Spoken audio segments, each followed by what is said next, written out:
odd how much fatter a book gets when you've read it several times? As if something were left between the pages every time you read it. Feelings, thoughts, sounds, and smells. And then, when you look back at the book again many years later, you find yourself there too. A slightly younger self, slightly different, as if the book had preserved you like a pressed flower, both strange and familiar. So that was by Cornelia Funk. And we're going to have a book talk today. We haven't done that since we first started a couple years ago, and we thought it'd be fun to do it again. And I'm looking forward to that. Welcome back, everybody. Thank you so much for spending this time with us. We missed last week because Carla was sick. Carla, I miss talking to you, and I'm glad we get a chance to catch up, you and me with each other some more, and with everybody else who's sharing this time with us. We're looking up a podcast for Christian women. How are you feeling? I feel okay. It wasn't anything respiratory. It wasn't the flu. Just I don't even know exactly what it was. I have a doctor's Yeah. appointment today at 4:30. So whatever it is, we'll figure it out. It was just kind of weird. It was a couple of days after we arrived in Denver. So I didn't know if altitude had something to do with it, or I don't know. It could be a number of things. So nothing serious, I hope. I'm sure it's Yeah. nothing serious, but Yeah. I hopefully I'll find out assumed something. I assumed it was the flu when you told me you were Mhm. sick, and then you were saying, like you just didn't feel good and having a hard time even getting up off the couch. And I thought, oh no, because I Yeah. know stuff that's going around seems to be knocking people out for a couple of weeks or more. So, but I'm Yeah. glad you'll get to go to the doctor and Oh, I hate going to the doctor. hopefully be You back to know, 100% soon. you know it's serious if I'm going to the doctor. That's right. Yeah, you and I are kindred spirits in that way hmm also. And I asked myself, what in the world are you afraid of? I mean, it's the doctor. They're helping you, but my blood pressure goes up. In fact, I have to take my blood pressure. I took it last night so that I could tell her today because I know when I get there it's going to be 160 over something. It just goes way up when I'm at the doctor's office. Can't help it. What white coat syndrome. Yeah, we have five. She finally understands now that it's not that way all the time. I keep a reading of it and I show it to her. But when I get there, she says, I feel like you're just one of those people that's it's elevated at the doctor's office. Like, Yeah. yes, because Yes. I'm a child. So other than that, I know you've been traveling. Y'all went to Colorado for the short course at Bear Valley, and you just Mhm. got back Last night. last night. Okay. Yeah, Yeah. So you're still pooped, I'm sure. You were sick yeah, and traveling. yeah. Well, so after our last recording, and then we had the weekend in Katy for the rodeo. So we Hmm. were there from Thursday afternoon until Saturday night, and so we came home on Sunday, Hmm. and it was a regular busy Sunday, and then we left again on Monday for Denver. So we've been gone basically for 2 weeks, and I always love being in Denver. It's just, some of our favorite people and the scenery and just Hmm. it's just Snow. I saw yeah, you it, got it some did good bit of snow. snow while I you were don't miss there. the snow. Don't Yeah. miss that. But also it comes along with the dry eyes and the Hmm. gunky nose and there's, all those things. But yeah, I was pretty knocked out for the better part of the first week. So that was not I didn't get to see people that I wanted to see. And I only got to go to chapel 2 or 3 different times, and I was hoping to be able to do more than that. But I mean, it was I was glad and thankful that I didn't have to be anywhere. Sometimes when Yeah. you are sick and you have to be somewhere, or you can't even think about getting up and going somewhere. And I didn't have to. So Hmm. so it was a good thing. And we did get to eat at Bojo's Pizza. Of course. Was it the one in Idaho Springs? No, we didn't go over there. We were with What? I know. We were with Wes and Terry driving around Evergreen in that area. So we went Uh-huh. to the one there. Mm. Not quite the same No. feel, but it was the same pizza. So Yeah. Hmm. it's good stuff. Anyway, Well, I just want to say that I appreciate, we posted about not sharing an episode last week because you were sick, and all the people that commented that they were praying for yeah, you yeah, was so thoughtful. So thanks to sure. everybody who did that and prayed for Absolutely. Carla. And even though you're not 100%, I'm grateful that you are willing to record this week. And Yeah. Well, I missed you. I had to see you. How are you doing? Because you had I'm a doing, rough week. yeah, I did. Yeah, we sold peaches her Mhm. beautiful, perfect, sweet, best ever Jersey cow. And it was one of those situations where, have you ever made an impulsive choice and then almost as soon as you did, you regretted it? That's Mhm. definitely what happened. And but it was a perfect storm of, like an overwhelm. That very weekend our basement flooded. We had a lot of flooding, rain and flooding in this Yeah. area and still do. It's crazy. But our basement flooded and we spent the whole day, you know, shot back in out water out of the basement. And then the next day, everything froze over, which led to a lot of complications in the milking Yeah. barn. And so it was just one of those things where I was like, just, Mhm. just exhausted, and made the decision in that moment, which is never a good idea. Never make big decisions when you're tired or frustrated. And so I already miss her and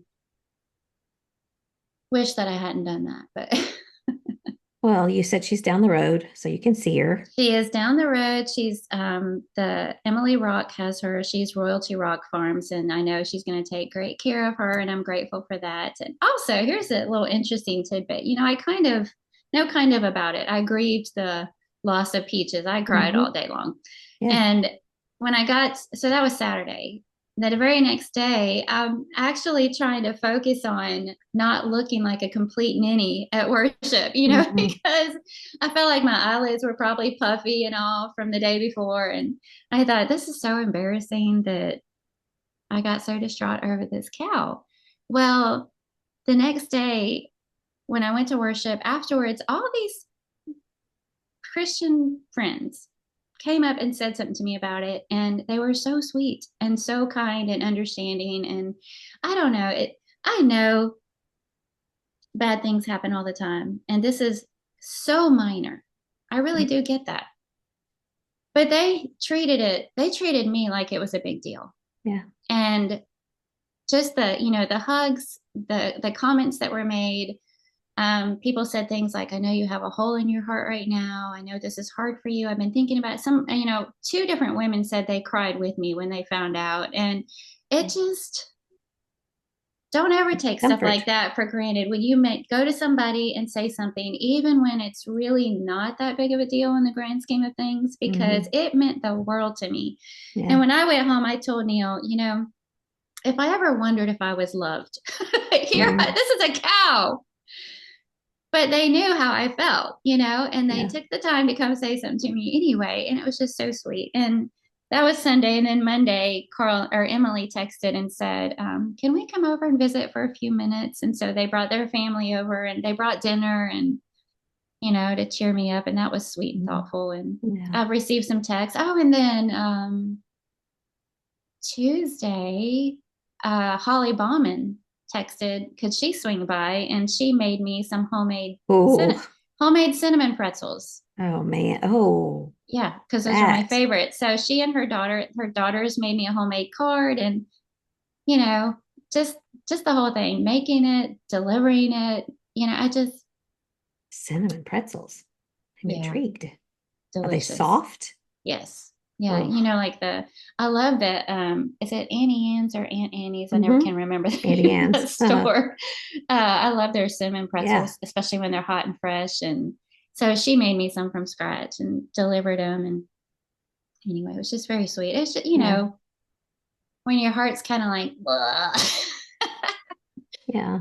and Well, even though just there are things harder in life, it doesn't mean that what you're going through isn't hard. It's just not, it's not a tragedy, but it's a loss and it's a change. And yeah. so it's Well, still, the same that the weekend leading up to that, we had I'm not going to share what it was, but we had some sad personal family news, and I think it was mm. just kind of compounded, Yeah. and that really is a big deal, the Yeah. personal family stuff, and so it was, it wasn't a great week, but at the same time, seeing the goodness of God's people Hmm. was beautiful. Yeah. I really was so thankful and touched, and it meant a lot, and it was kind of renewed the idea in me that if you have a thought like that, follow through with it. Because I Yeah. probably would have had, oh, I should probably go say something to them, and then maybe not follow through with it, or, Hmm. Yeah.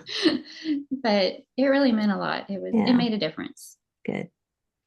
Well, I know that you're not necessarily finished grieving with it. I know that you're still sad about it, but I'm sure that good things will happen as a result of whatever. Yeah. I think I said this to you before we hit record that I didn't realize how often I looked out the windows. Good grief. Hmm. Our house is full of windows, but every time I see one facing the back pasture or the side pasture, I always look out and I'm trying to find peaches, and even Yeah. upstairs, our bathroom window faces the back pasture. And I catch myself just walking over there and looking out, like trying to locate her and see her. I didn't realize Hmm. that. Apparently, I do that all the time. Yeah. And there's all these reminders, the glass picture of peaches that Christy made is hanging Yeah. in my kitchen window. And Janelle got us a big sign that says dairy, and that's hanging in our laundry room. It's the first thing we see when we walk in. I just have things like that everywhere. Yeah.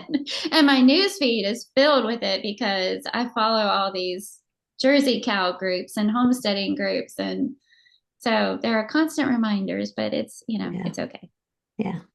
I'm sorry. Thanks. All right. On a different note, we're having our ladies retreat this weekend. So by the time this airs on Monday, it'll be over. But my sister is speaking, Hmm. and it is, what are we calling it? Removing the mask. So I'm really excited about the topic, and it's about those kind of internal battles that we all deal with in some form or another, but don't necessarily share with anybody else. You just kind of show up, hey, how are you? Fine. How are you? Right. Fine. Hmm. So should be a really good topic, and I'm So it's looking forward about to being it. real instead of being fake, Exactly. sort of. Yes, that's right. Okay. Good. I So, wish I could be there. mhm. Yeah, I wanted Well, to share the graphic and the stuff, but it's really more of an in-house thing. I mean, a couple hmm people might bring their mom or something, but it's not really, yeah. we It's do not an that. outreach. It's not really, yeah, this is more of our church family one, Yeah. but Is it at Big Reedy? usually it is, but there is a scheduling conflict, so it's going to be at the church building. Okay. So it's a retreat. Will you just sleep at home? Yeah, yeah. So we'll be there Friday night.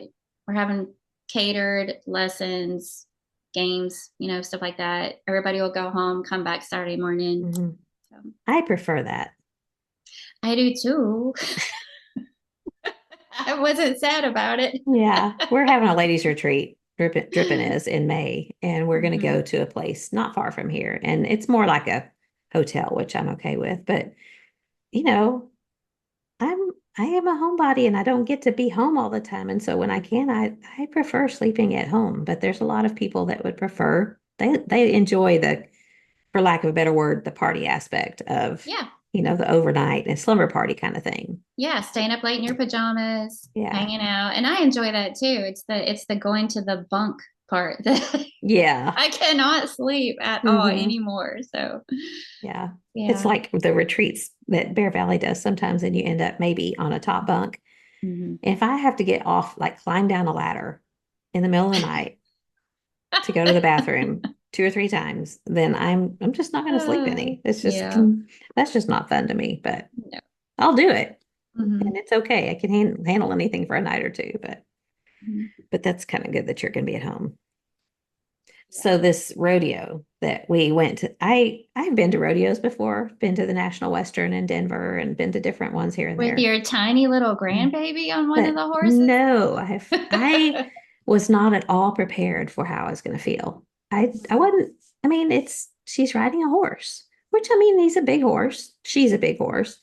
And there's other people at other horses in the arena. I just didn't think at all about how nerve-wracking it would be. Well, so a few days before, Jordan and I had this conversation via text, and he had expressed a little worry because not a little, quite a bit, because she the night before at a dress, not when a dress rehearsal, just at practice, two different girls that he said there was something in the air, and two different girls fell off their horses, one of them twice.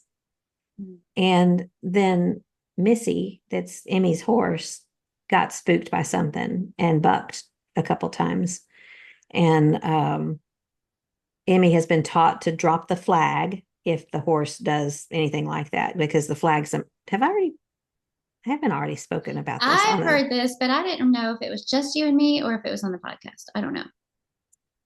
Well, we haven't recorded since this happened. So maybe So it was it's just you and me just, talking. yeah.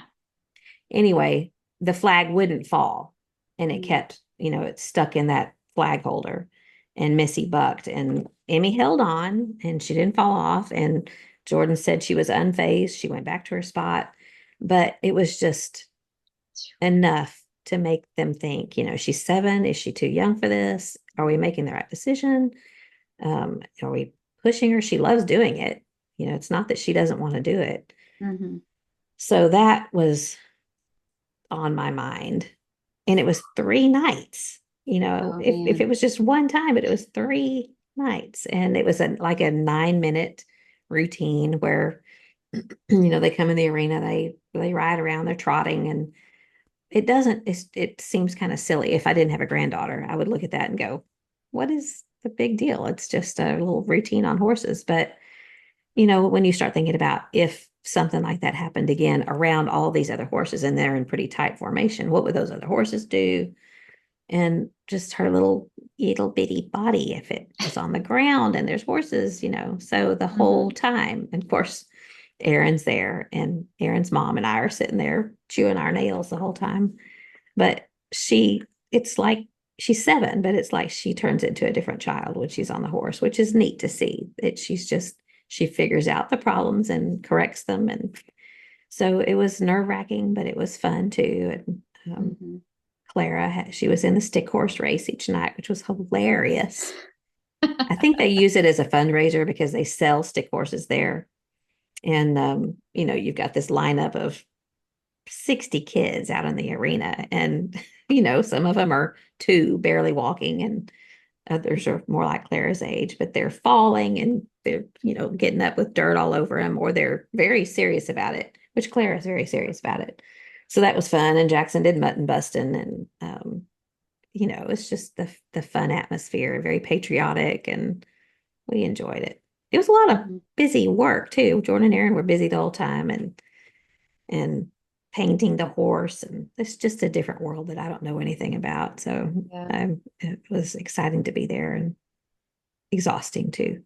Yeah. I can understand about it being nerve-wracking, but I just keep thinking, wow, what an incredible growing up experience, Yeah. that whatever she pursues, to have had something like this in her life from such a young age, and the Mhm. skills and the discipline and the Right. bravery, the courage, all the things that it Mhm. takes for her to be able to do what she's doing. That's Yeah. pretty incredible. People who have horses I've heard so many of them say there's so many lessons you learn on the back of a horse. Hmm. Just taking care of them and the relationship between her and her horse is really something pretty Hmm. incredible for a 7-year-old. I just wouldn't have thought it, but it really has shown me a different side of Emmy and Yeah. a different side of the whole farm world and horsing and stuff. Horsing, is that a word? Horsing around. Yeah. So it was fun. I Very cool. also wanted to tell you my daughter-in-law Alyssa's comment about what happened with Hiram. She teases me because sometimes I watch Wheel of Fortune, and apparently that is an old person thing to do.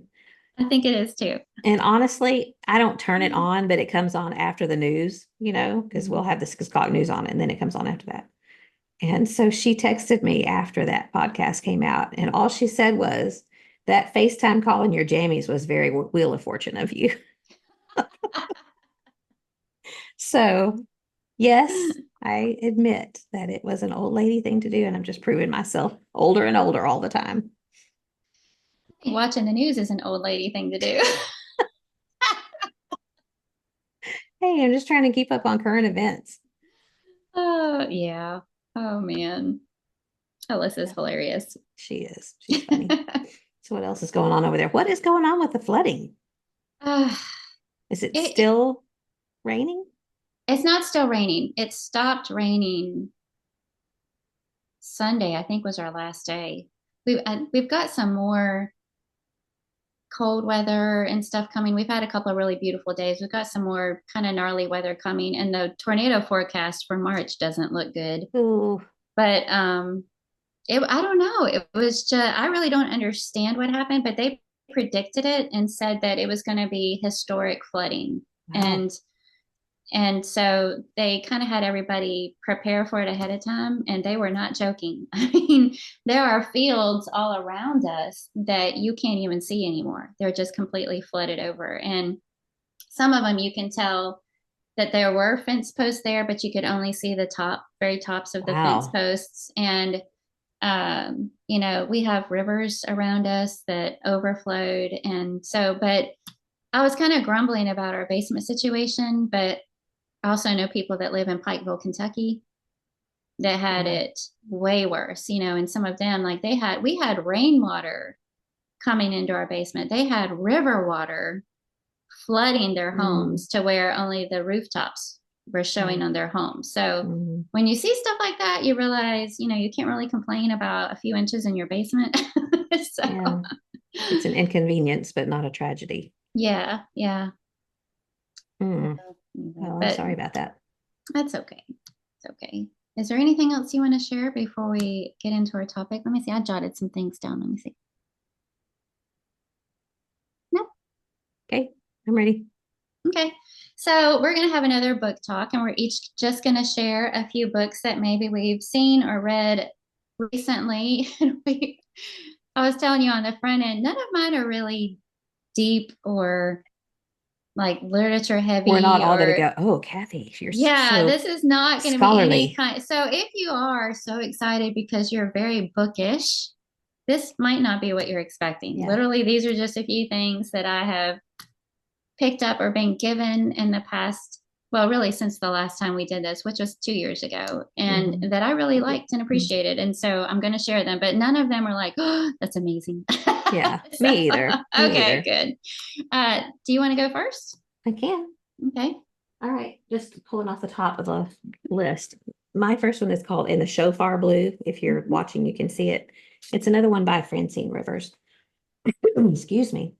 And this one, I feel like anyone in ministry could benefit from reading this, and really anyone would be.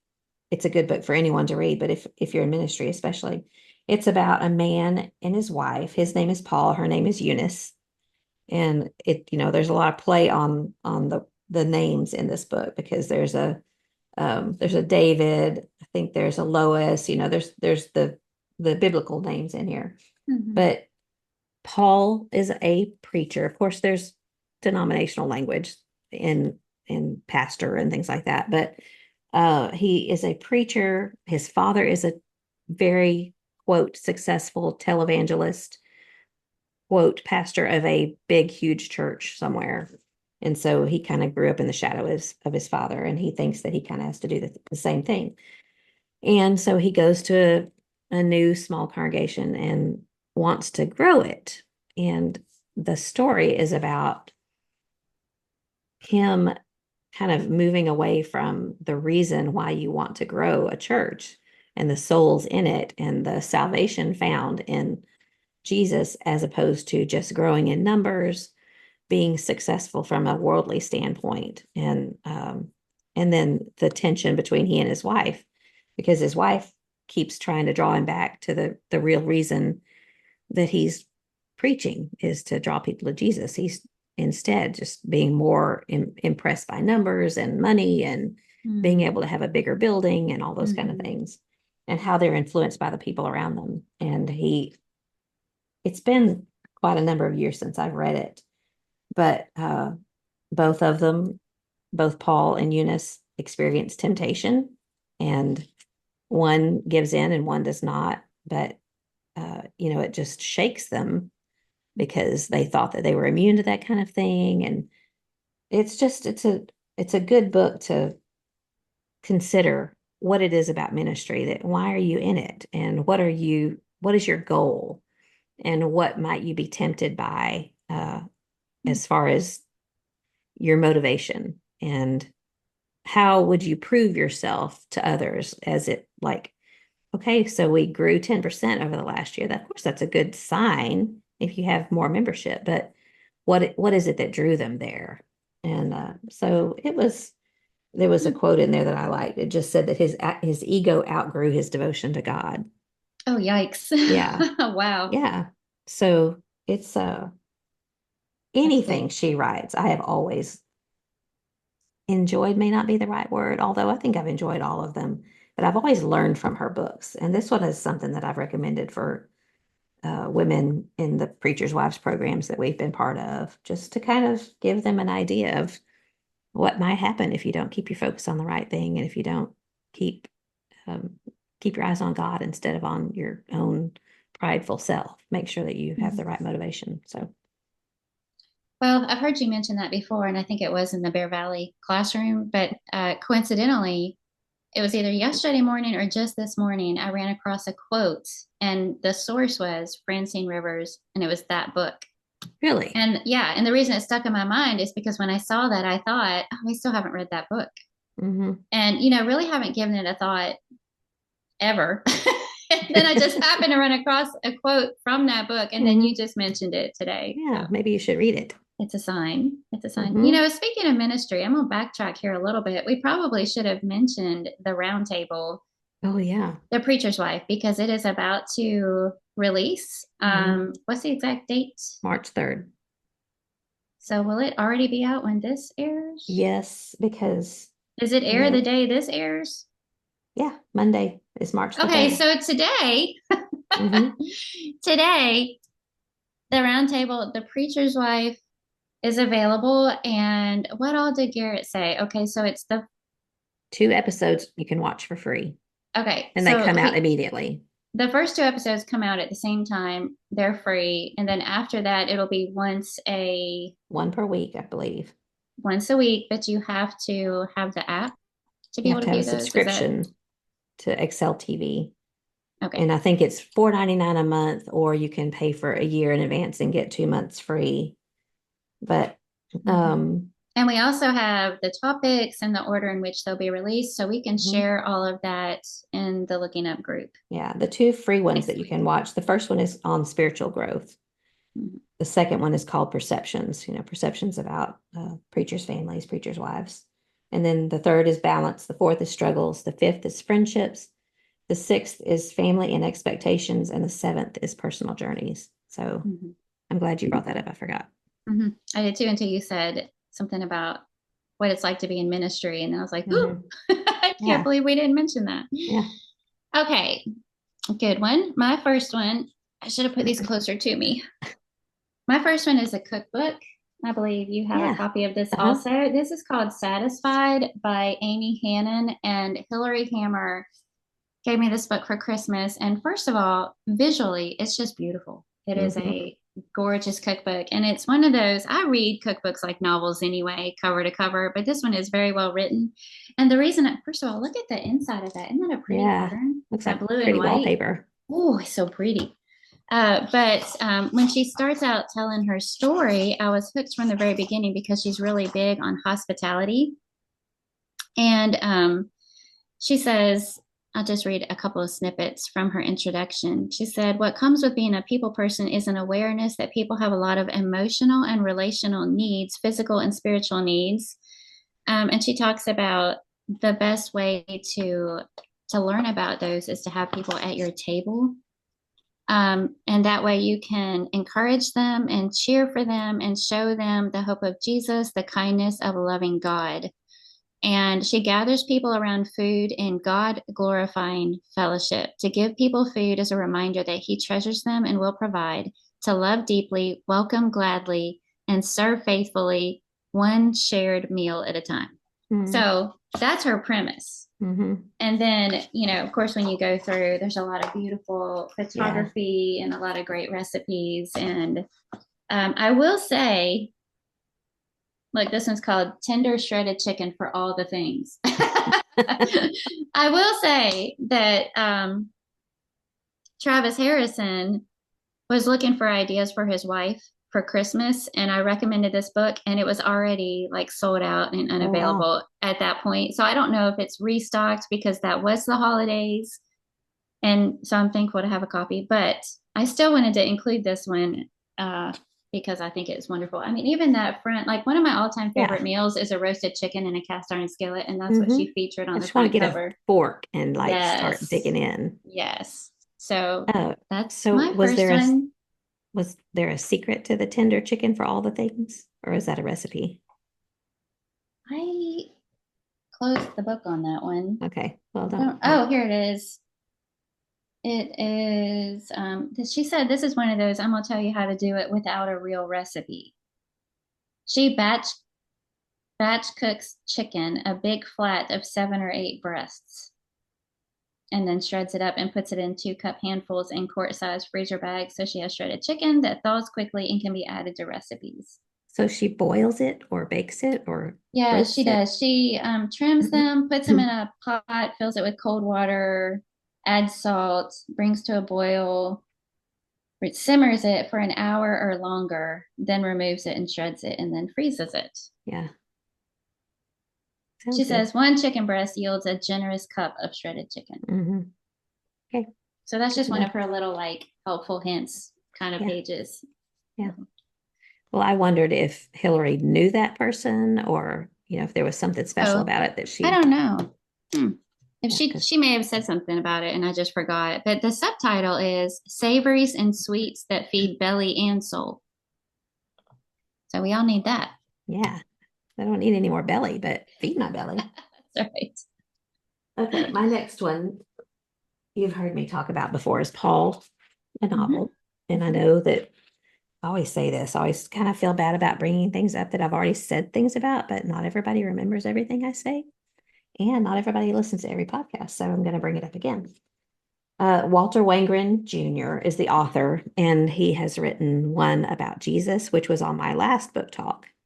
And then he wrote one called The Book of God, which is the story of the Bible, and it's in chronological order, from creation. Can't remember how far it goes.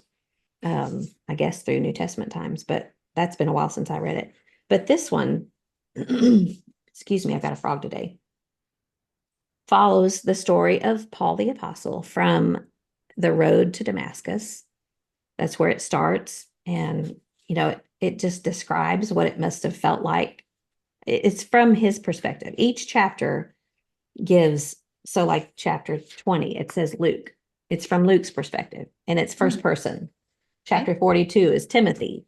But I had picked it up again and it's not on Kindle. It's not an ebook. I couldn't find it in an ebook, which I prefer because I can make it bigger.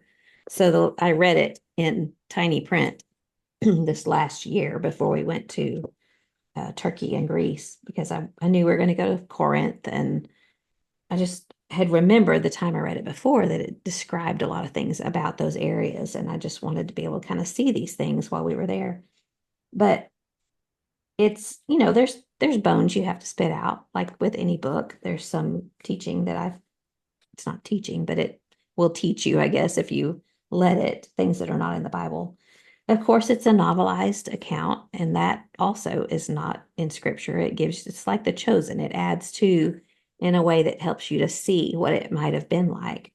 But it gave such depth and color and character to Paul, and not just to Paul, but to Timothy and to Luke and to, I always want to say Ananias and Sapphira, but not Ananias and Sapphira, Aquila and Priscilla. So do that every single time. And how they got acquainted. And there's even the character, not Sosthenes, but Erastus. So in Corinth, there is a stone on the ground, embedded in the ground, that has Erastus's name on it. And they really do think it's from the Erastus that is found in the Bible, somewhere in Acts. I can't remember exactly where it was, that he was a town, had something to do with the finances of the town. And he is a huge character throughout the book. It starts him out as being very anti-Christianity, but Paul befriends him, and how that happens is really cool. And he becomes a Christian, and he's one of the greatest advocates for Christianity. It goes back and forth to Jerusalem and James, the brother of Jesus, as one of the elders at the church in Jerusalem, and the traditionalists there. And it's just, I loved the book. And it's not necessarily an easy book. And I like easy books, but I also like to be challenged too. So, because he writes like they write, like they would have spoken, and some of the just the I say, I don't know, that's how they would have talked, but I imagine that's how they would have talked. Anyway, it's just a really, really good book. And I really recommend all of the good parts about the book. If there's anything bad, wrong, I don't recommend that, but I do think that this is very much worth reading to see catch a glimpse of life in the first century. Well, both of yours were kind of deeper. Your books. Still fiction. They are still fiction, but they're like especially your first one, that's pretty heavy stuff.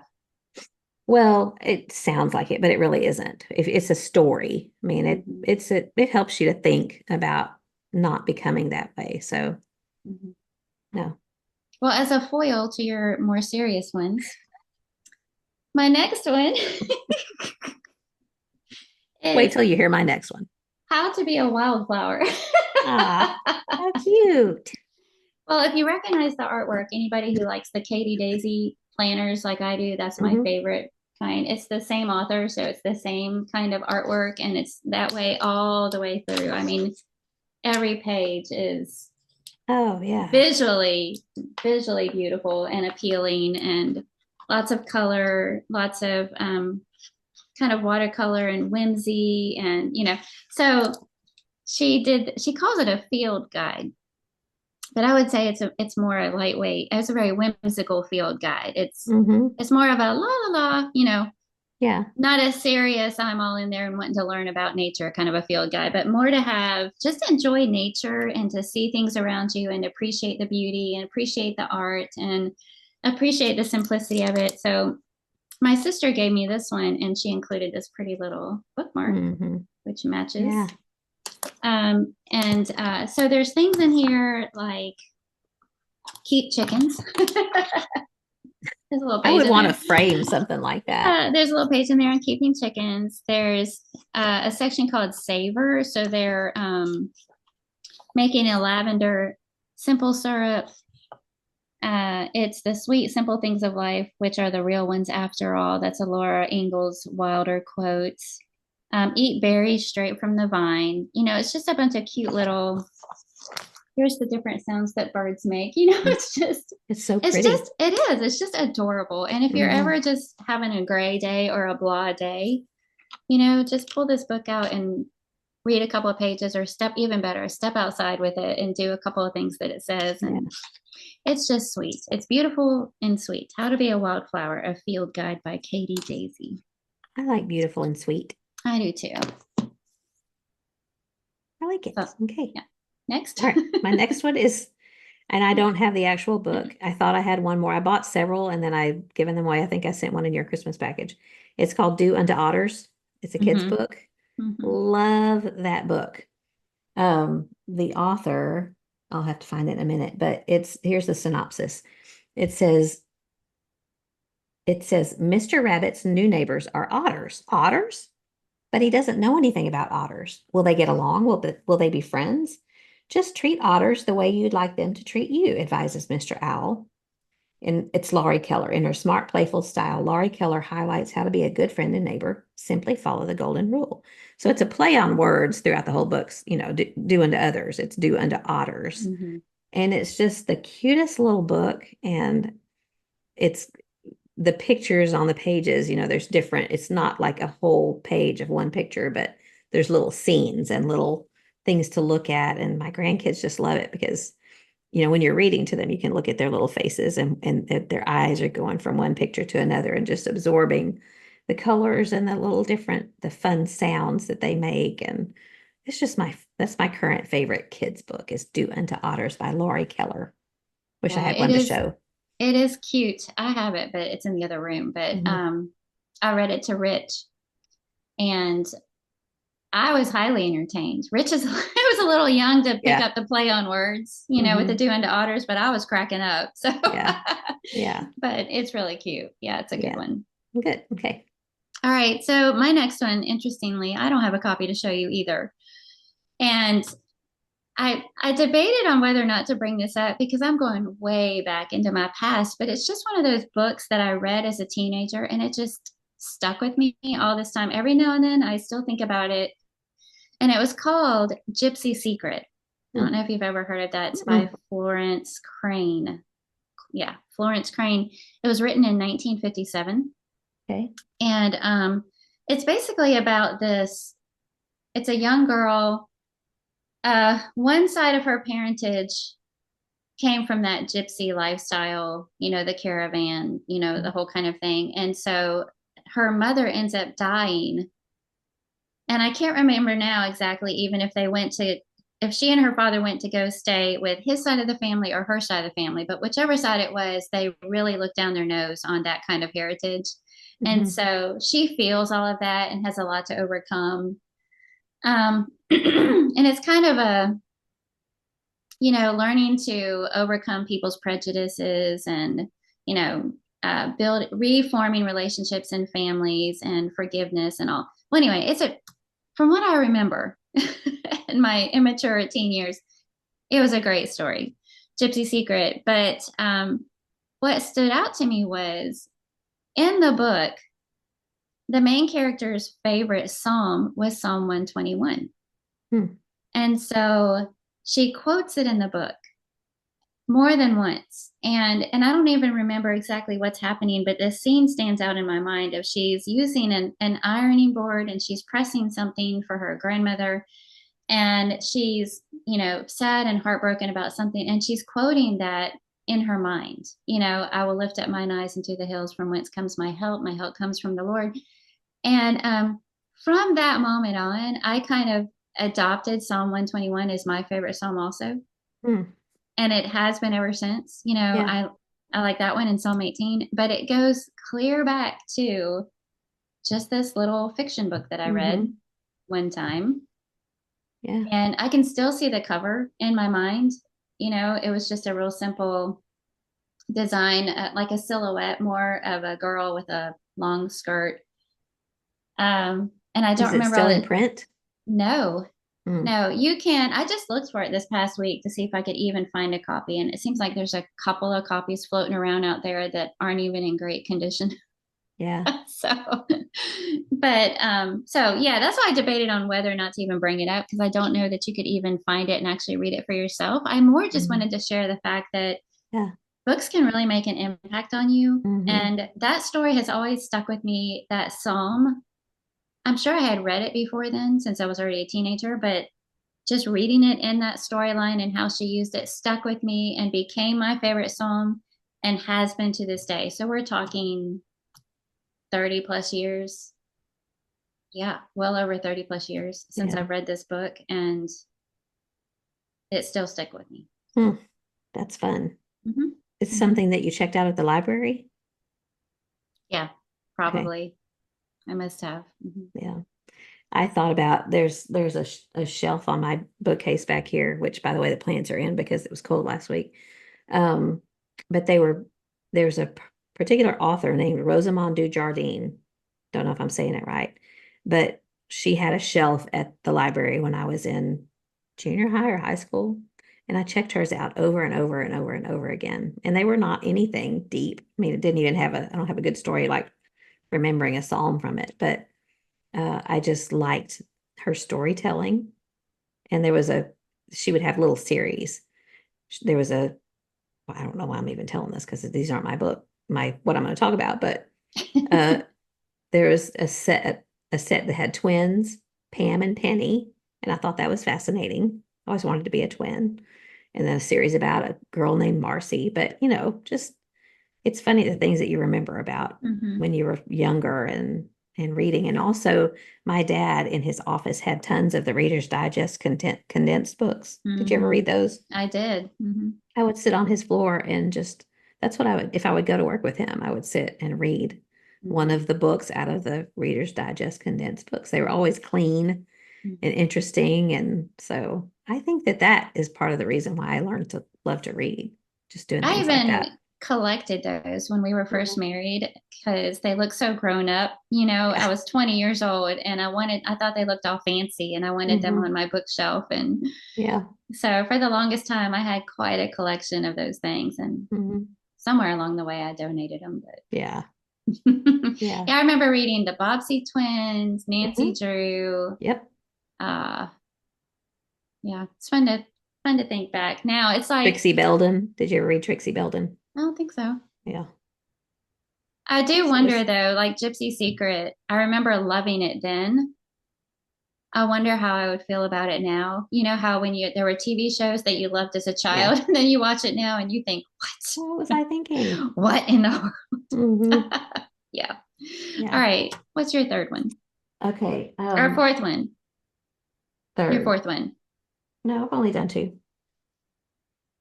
Because that was my last, what I was just talking about was a commentary on yours. I have Paul. Oh, that's right. Do unto otters. Okay. I was looking at my stack. I didn't want to correct you again, so. I could tell by your eyes that you were, though. Okay. Here's one from teen years. It's called The Bronze Bow Oh, yes. by Boys Elizabeth and I George read that. Spear. Yeah. Mhm. So this one is, and it's been so long since I've read it that I had to kind of look at a synopsis to remember. But it's about a young boy who grows up. His father is killed by Roman soldiers. He's a Jewish boy, and he starts being impacted or influenced by zealots who want to fight against the Romans, and just that misconception of what Israel was looking for in a Messiah. So many of the people thought that the Messiah was coming to save them from the Romans and to help them escape Roman rule. But he encounters Jesus, and a few people around him encounter Jesus. And so he grows to understand that it's not about escaping things here on earth. The Roman, even though Romans were cruel to Jews, but that wasn't what the Messiah was coming for. And so it's this is the next one I think I want to read with Jackson when we have time, because I think he's ready for it. But it's pretty lengthy, and it's pretty deep for a child, but yet I think it's one of those that if you read and kind of talk about it along the way, they'll understand more, because I think it's a pretty formative thing to understand, helps you to understand that why did the Jews reject so many of the Jews reject Jesus, and why do some of them still today not believe that he was who he said he was. And so it's a great entertaining book, but it's a learning book too. So The Bronze Bow, Elizabeth George Spear. She's the author of The Witch of Blackbird Pond, and this was a Newbery Award winning book also. So Mhm. See, there you go again. You're recommending a book with a seal on the front. So now Jackson's 8, right? yeah, So when you read to him, is it like in the day, just sitting on the couch, or is it at night before he goes to at sleep, night. or Yeah, you yeah. just go in there and My read a chapter or two or Oh, something? it's my favorite thing because I can see the wheels turning in his mind. He's a thinker, and um, in fact, when we were there for the rodeo, he had brought home a Secrets of World War II library book, and he wanted me to read that to him. And so I was learning things from that book, because I didn't You're like, really? How like, about yeah, something I else? didn't know that. I didn't know that. So then John got involved because I wanted John to explain the what was the code breakers that back in World War II, Oh the yeah. Navajo, the Wind Talkers, I think is what they Mhm. called.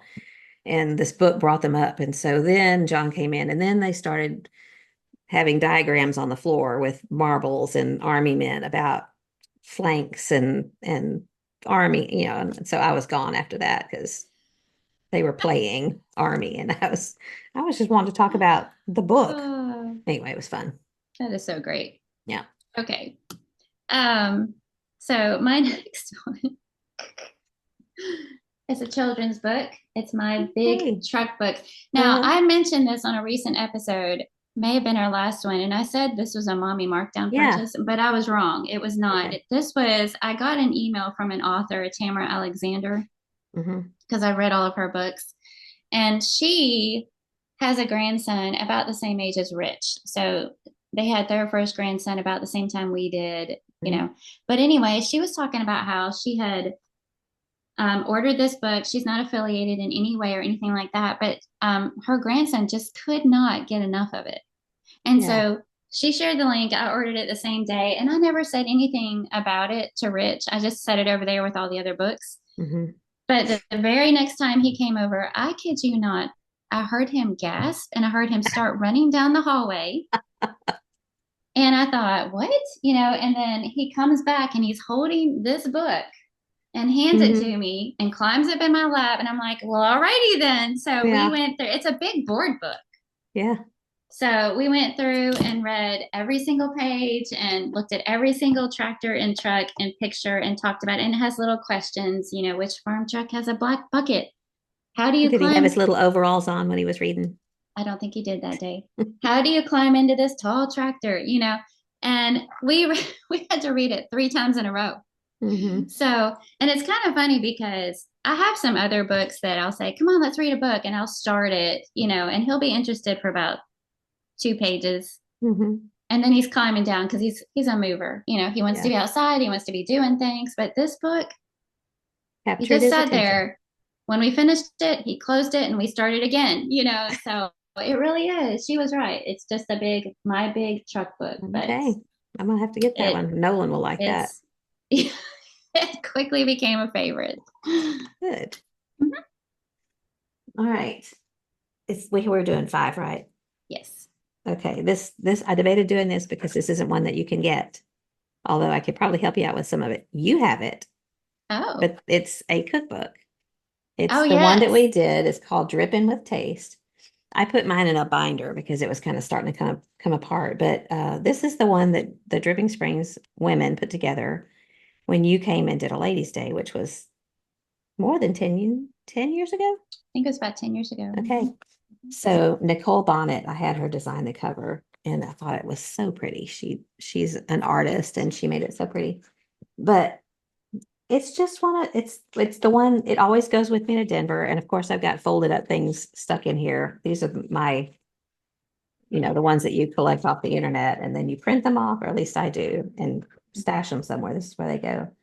But it's just fun when you have a cookbook that the people who recommend, and it's always going to be their favorite recipes. So there's things in here that I have made, the homemade pancakes that my Lori Simonetti, she's Courtney's mom, so Micah's mother-in-law, her homemade buttermilk pancakes, which are the best pancakes I've ever had.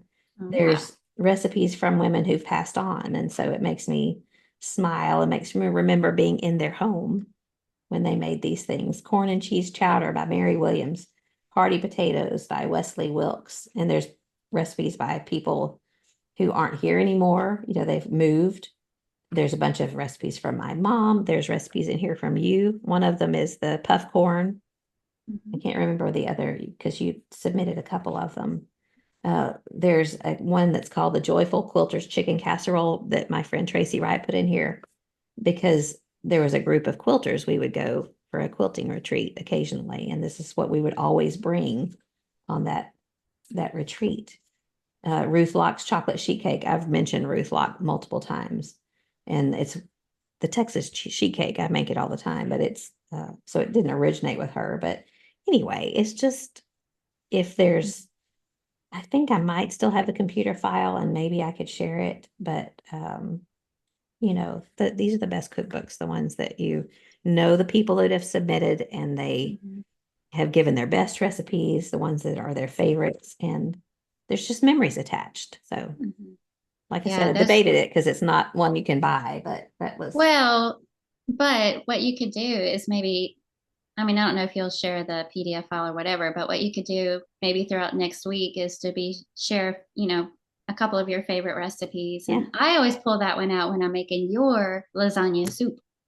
yeah, that's right. I put that recipe in there. Because that recipe's in there. And Mhm. that's when I pull out that book, that's the one I'm making. It's a Yeah, pretty regular feature. yeah, it's a fun one. It is. It's so good. Okay, All right. So my last one is this book called At Your Best. okay. It's by Carrie Nieuwhof, Nieuwhof. I bet she spent her life spelling I her think name for it's a, people. I think it's a he, but maybe not. Hmm. Well, anyway, it's how to get time, energy, and priorities working in your favor. And this one was recommended at this year's Focal Point.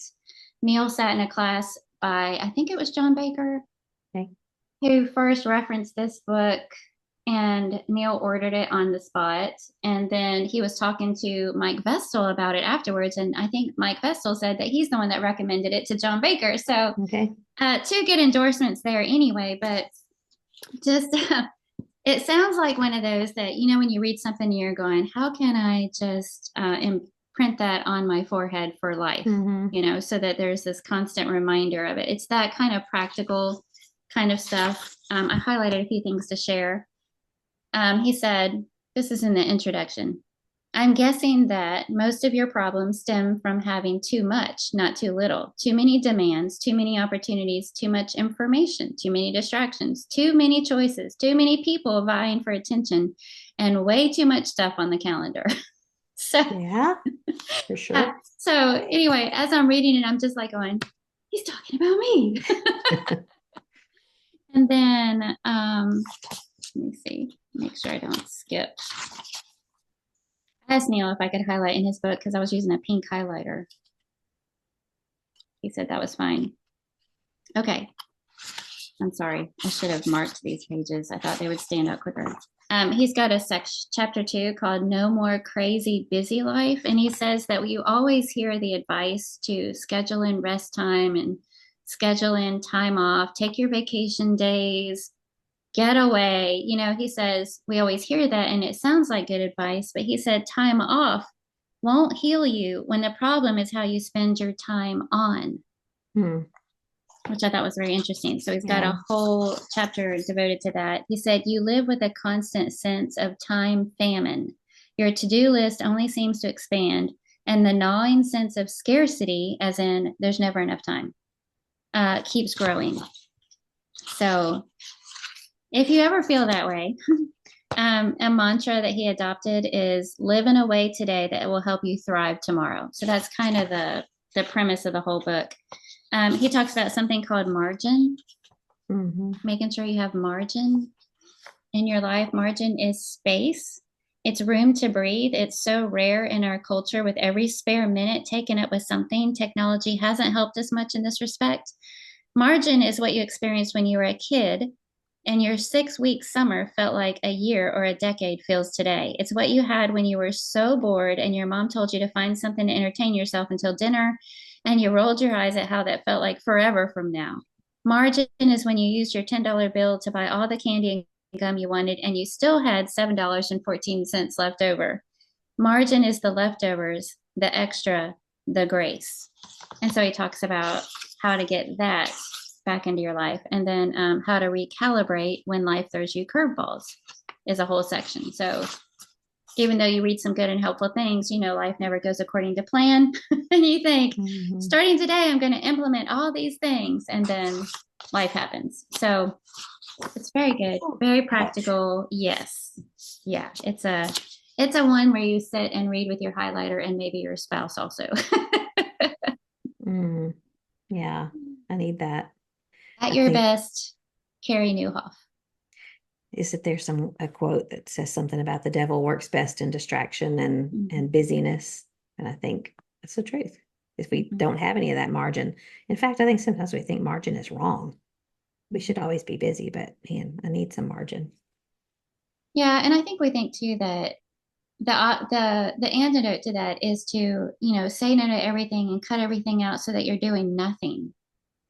And it's not necessarily that you're laying around doing nothing. It's what is your schedule filled with, and what happens when your sense of purpose is swallowed up by all the urgent. And, it's to me, it's a big exercise in clarity, a schedule heart check kind of a thing. And when you do feel like there's never enough time, you can never catch up, you never get to do what you really want to do. It's that kind of book. Yeah. I'll put that on my list. Okay, so good talk. yours were fancy, mine weren't. But no, that's okay. They weren't fancy. Fancy would be, these long depth make you think, and none of they made you. Yeah, think we will in probably never have an episode like that. Just so everybody knows. Not that will True. surprise. Not that will surprise anybody who has listened to any of our episodes. Yeah. Yeah, we're not deep like that. Okay, do you have something good for us today? I forgot all about that. So no, I don't. Sorry. Okay, well, I do. I'm so excited about this one. Okay, good. So, for Valentine's Day, Joyce Johnson shared some treats with us that she had made. Okay. And I took a bite out of it, and Neil took a bite out of it. We just looked at each other and we're like, what is this magic that we are eating? It tasted like, I always get these mixed up. I always get the cookie and the little Debbie thing mixed up, but the Nutty nutter, Buddy, which one is that? Nutter Butter. Nutter Butter's a cookie. All right, not the Nutty cookie, Buddy is Little Nutty Debbie. Buddy, the thing that if you eat it right, you peel apart all the layers and eat them one at a time. I don't know. They're kind of chocolate. They're Soft or kind of hard? they're like a wafer dipped in Okay. chocolate with peanut butter in the Yeah. layers, kind of Nutty a Buddy. thing, Hmm. by Little Debbie. Okay, so it tasted just like those. And so I ended up texting her, "What is this?" And I knew it was similar to, you know how people take Ritz crackers and they spread peanut butter Hmm. in the middle and dip it in chocolate. I knew it was Yes. similar to that, but it tasted way better. And I said, "What are we eating? What is this?" And all she does is use wheat thins instead of Ritz crackers. Peanut And butter, wheat thins, some and chocolate. Yes.